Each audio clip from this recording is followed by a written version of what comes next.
Mabuhay and welcome back to the Halo Halo Life podcast, where we mix the sweet and sometimes intense realities of the Filipino. You know, when you think of Halo Halo, you think of those perfect layers of sweet beans, the latte, flan, the ice cream.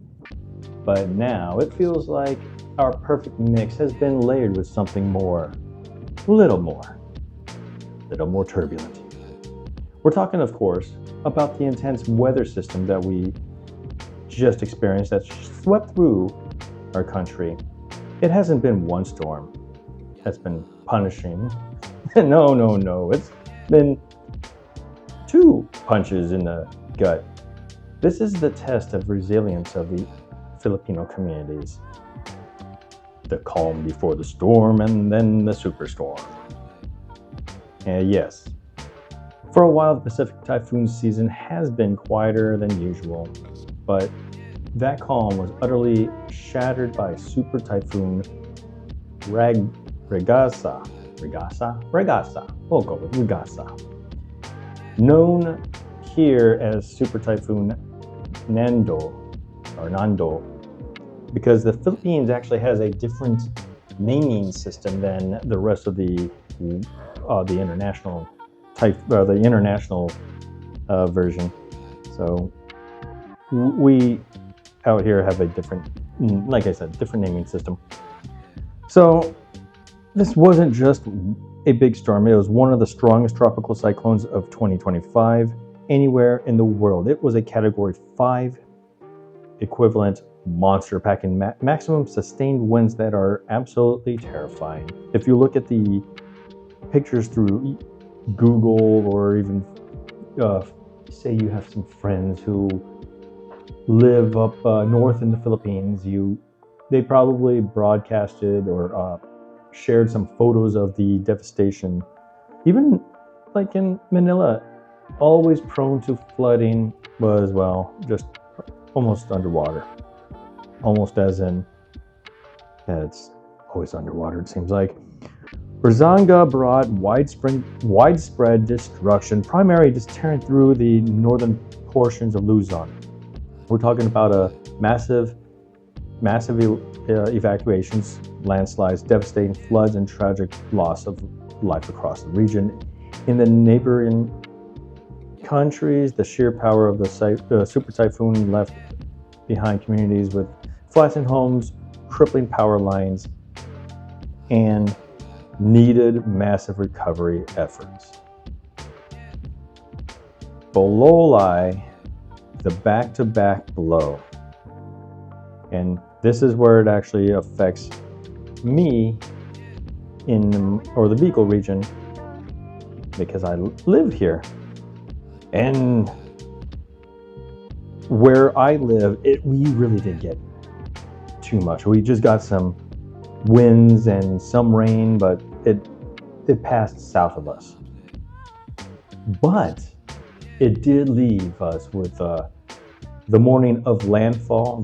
That morning when the sun rose, it left us with some beautiful pink skies, and that is a weather phenomenon.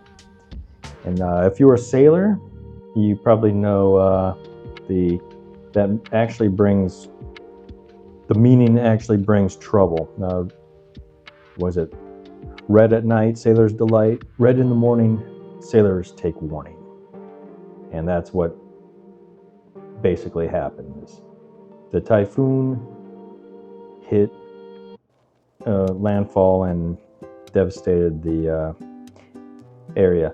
And it wasn't a strong typhoon. It was just named a typhoon like 5 hours before it made landfall, and once it made landfall, about an hour in, it became a tropical storm again.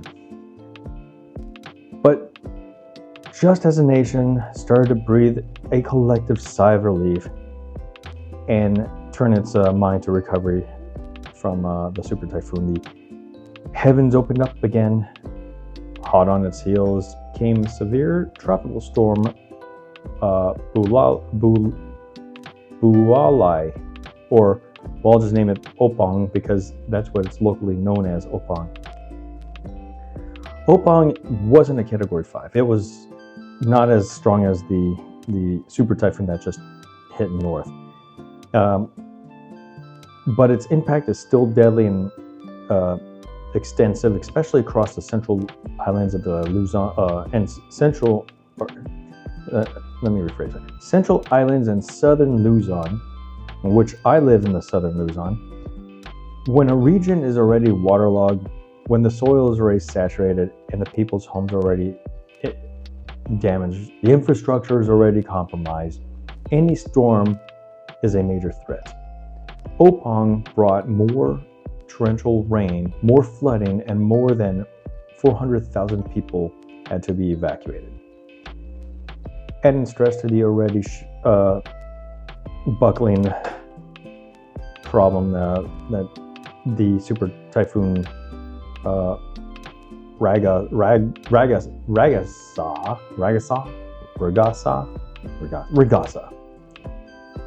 The aftermath of Ragasa, a compounding tragedy, a double dose of disaster that forces us to confront some hard truths. Now, this is where the Halo Halo Life and God really hits home. The Halo Halo Life as a mix of everything out here really hits home. The sweet parts of our culture, our Bayan spirit, Bayanian spirit. I know I'm massacring it. Our immediate willingness to help one another, our deep family bonds, and the sweet ube and the lychee flan. That's where it comes forefront now. But the reality of these back-to-back storms is the crushed ice that is melting fast, mixed with the intense, sometimes bitter realities of climate change and disaster preparedness. Why are the storms getting this intense? Why are the flood control projects up to... Well, we are not going to even touch about that flood control projects. Yeah. Are our warning system reaching everyone in time?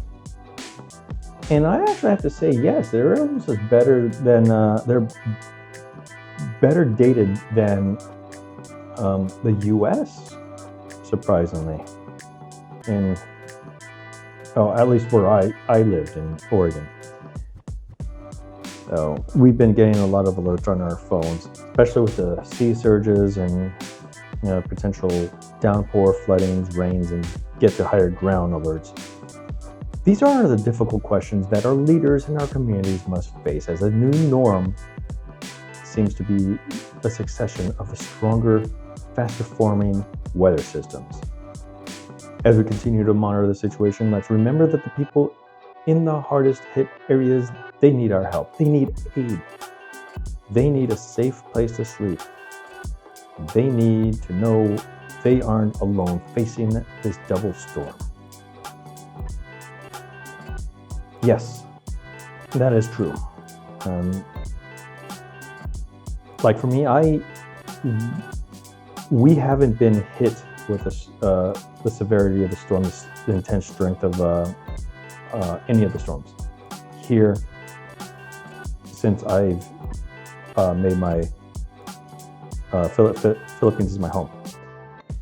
Not saying that it's not going to happen. It is in due time that everywhere in the Pacific, tropical weather will be hit by a storm, strong storm, weak storm, anytime.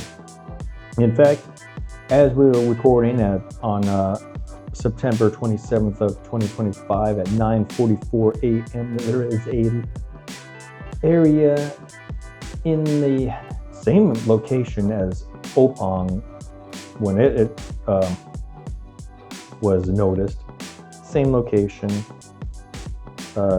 southeast of the Philippines, and it's there's a low pressure area that is kind of concerning, because it is kind of it's following the same path, same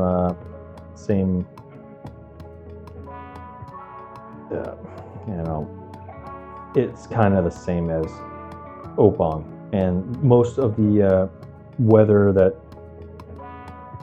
typhoons that originate in that area, southeast portion of the Philippines, the open waters, because it is warm waters that trigger these storms, that strengthen these storms.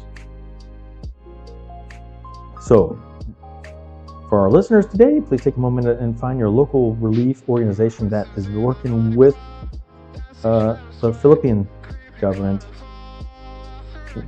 Even a small donation or time can be a lifeline. The Filipino spirit is unbreakable, but it doesn't mean we don't need strong foundations to stand on. We'll be back next week to discuss the long-term impact of these storms on our food supply and local economies. Until then, keep safe, hug your loved ones close by, and with the spirit of the Philippines, we will overcome. Salamat for tuning in to the Halo Halo Life. I'm Kuya Z on this special podcast. The double punch of the typhoons. It is typhoon season. It is hurricane season. Be prepared. Be ready. And have a plan. That is all. If it's your birthday, happy birthday. And we'll see you next week. Or tomorrow. Or whenever I feel like doing these.